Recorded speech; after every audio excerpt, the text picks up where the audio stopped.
The Buddha's fourth karma, the one path that leads to the end of all karma. It's quiet right now. We're told that a storm is coming. So the quiet is eerie in that sense. You look around you and you have no sense that anything is going to be in danger. Anything is going to change. But as the passage we chanted just now said, the world is swept away. It's a natural quality of the world to be swept away.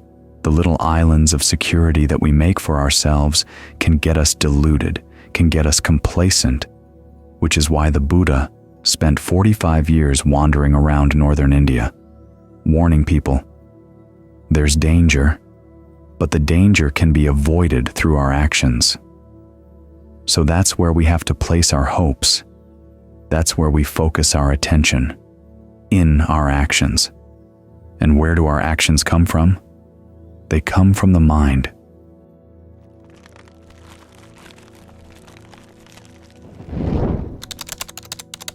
So focus your mind right now.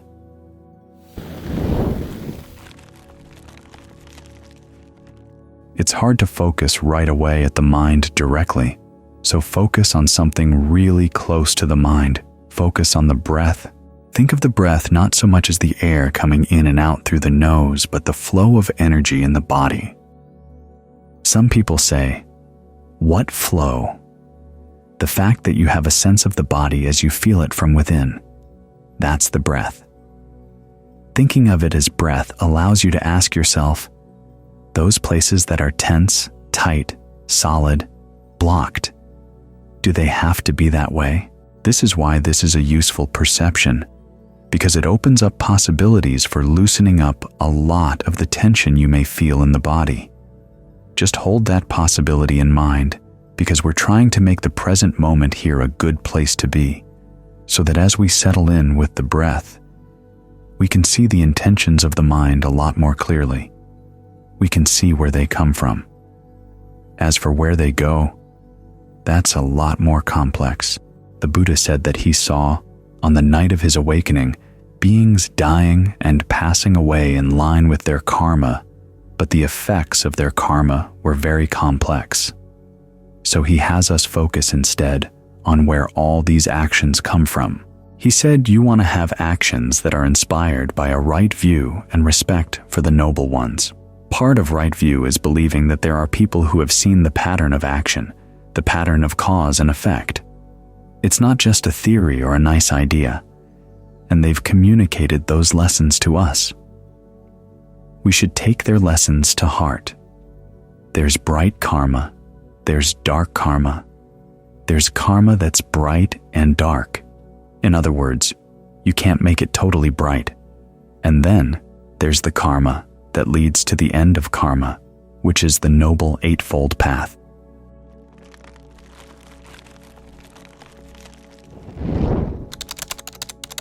So what is the karma that leads to the end of karma?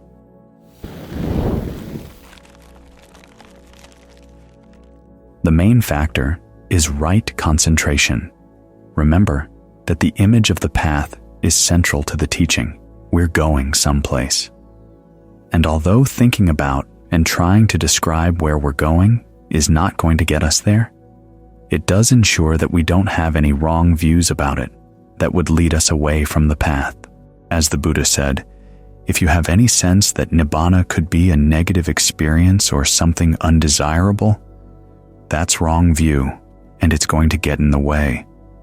Because a lot of things are going to be demanded of you that you have to let go of. It's going to be hard to let go unless you have a sense it's really going to be in your best interests. So focus on the path right now, because that's what will take you there. But it's also good to know that the Buddha didn't totally abandon the idea of trying to tell you about Nibbana. There are places where he said it's a dimension that's beyond description, beyond the limits of what words can convey. But he does talk about it to the extent of helping you see that it is very positive, and it's a place that really is the end of all suffering. And it doesn't end suffering by snuffing you out. It's a totally different dimension that, he says, is beyond measure.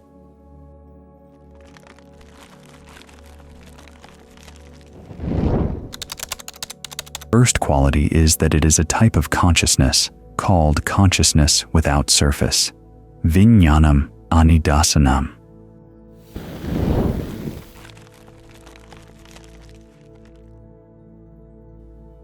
It's consciousness outside of the aggregates. The aggregates arise and pass away, and they can be clung to. They exist in space and time. But this is a consciousness outside of space and time, which means it's not subject to the changes in space and time. So unlike the world, it's not swept away. The image the Buddha gives is of a sunbeam. The sun rises in the east, goes through the window in the eastern wall of a house, and if there's a wall in the west, it'll land on the western wall. If there's no wall, it lands on the ground. If there's no ground, it lands on the water. If there's no ground, no water, it doesn't land. It's the light that doesn't have a surface to land on. That's consciousness without a surface. As a light beam that doesn't land anywhere, you can't see it. This is why those who have gained awakening are said to be indescribable. But it's bright in and of itself, clear in and of itself. It doesn't even take consciousness itself as its object. If it takes consciousness as its object, then it would be the formless state of the infinitude of consciousness. But this is something else. We may hear that there's no subject, no object in this consciousness, and think we just hold to the perception of no subject and no object, and that'll be a shortcut there. But that's an example of trying to clone awakening. Awakening cannot be cloned. Any effort to create or imitate the goal is something fabricated, and as the Buddha makes very clear, the goal and the path, there are two very different things. The path is fabricated. The goal is not. The path is like a raft. The goal is like the safety of a further shore. Now, when you're on a raft going across a river, you're in danger. You have to hold on.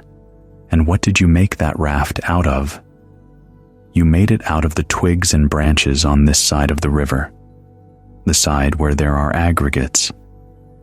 You abandon the raft only when you get to the other side, and it's always ready to fall apart, so you have to be very careful to keep it well tied together. But when you get to the other side, there's nothing you have to do. This is why it's the ending of karma.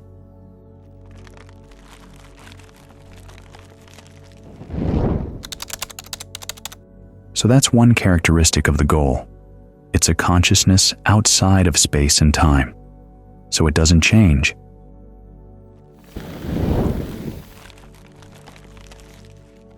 As the Buddha also said, it's true, in the sense that it doesn't deceive you in any way, and because it's outside of space and time, and there's no change, it's the ultimate happiness. There's no stress, no disturbance of any kind in that state. The primary quality the Buddha talks about is freedom. You're free from suffering. You're free from any kind of restraint. As he says, you dwell with unrestricted awareness. Even the word Nibbana is an image of freedom. In those days, they believed that when fire burned, it latched onto its fuel, and it was agitated because it was latching on. When it went out, it let go. And when it lets go, it can't be described as going east, west, north, or south. They believed that there was a fire element that was provoked to set fire to things, and then, when it was unprovoked, it grew quiet. It's an analogy, the difference being that when the fires of greed, aversion, and delusion go out in the mind and you're freed from them, they don't get lit again. The important part of the image is that you get freed by letting go. Just as the fire is not trapped in the fuel, it's trapped by its own clinging. You're not trapped by the body. You're not trapped by the aggregates. You're trapped by the fact that you cling to them. So that's where you have to focus your efforts, to comprehend how you're clinging and why it's suffering. When you can comprehend these things to the point of letting go, that's when you're freed.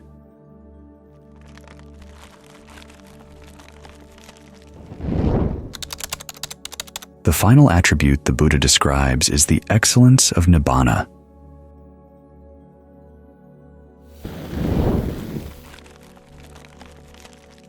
In other words, it's better than anything else, better than anything you can imagine. Ajahn Suwat once commented that once you get to the ultimate happiness, the question of whether there's a self there or no self there doesn't enter into the mind at all. The freedoms and the happiness are totally overwhelming, totally satisfying. So that's where we're headed as we practice. Ajahn Mun made the comment that the attainment of Nibbana is one thing. Nibbana itself is something else. The attainment of Nibbana is the third noble truth. It's something you do. You realize the third noble truth. You realize the attainment of Nibbana. But once you're there, you don't have to do anything anymore. This is why it's the ending of karma. But to get there, a certain kind of karma has to be done. It doesn't create the goal. After all, if it created the goal, then the goal wouldn't be unfabricated. This is why the Buddha uses the image of the path. You follow the path and you arrive there. The place where you arrive is not caused by the path, but by following the path, you can overcome all the obstacles standing between you and the goal. So we're headed to a good place. The idea that the path is the goal is nothing the Buddha would have endorsed. Otherwise, why would he have used the image of the path to begin with? In all its descriptions of paths in the canon, they go someplace. And there's a great variety of paths out there. And there's a great variety of paths that we've been following through our many, many lives. But they keep leading us back to more and more karma. Good karma, bad karma, but more and more karma. This is the one path, the Noble Eightfold Path that goes to the ending of karma. The happiness is so great, the freedom is so great, that there's nothing more you have to do.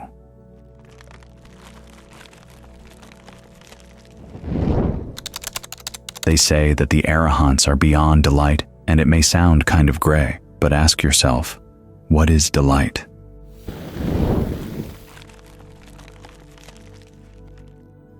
We have a tendency to dress up our pleasures in life.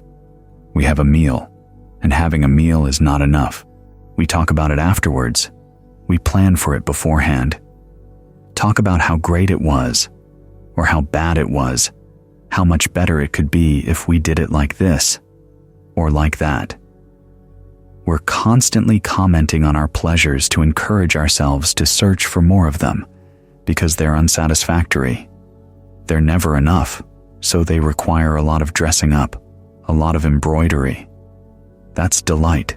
The reason arahants are beyond delight is because there's nothing lacking in Nibbana. Talking about it doesn't improve it. You don't have to advertise it to yourself or anyone else. It's that excellent. So we delight in the path to get there, to remind ourselves of why this is a good thing. After all, we haven't seen it yet. We hear about it, and for the time being, these are just words. And they're not words that you can use to fashion the path. You can't take whatever there is on the opposite shore and make a raft out of it. You've got to take things that are on this shore, the twigs, the branches, perceptions, fabrications, feelings, all the aggregates, and use them to make the raft. But still, it's good to know that we're headed to a good place, to absolute safety, to a place where we no longer have to elaborate on our happiness to make up for its lack, because there's nothing lacking. We don't have to do anything more, because it's the end of karma. It's the end of karma because it's totally satisfactory. Nothing needs to be added. Nothing needs to be taken away.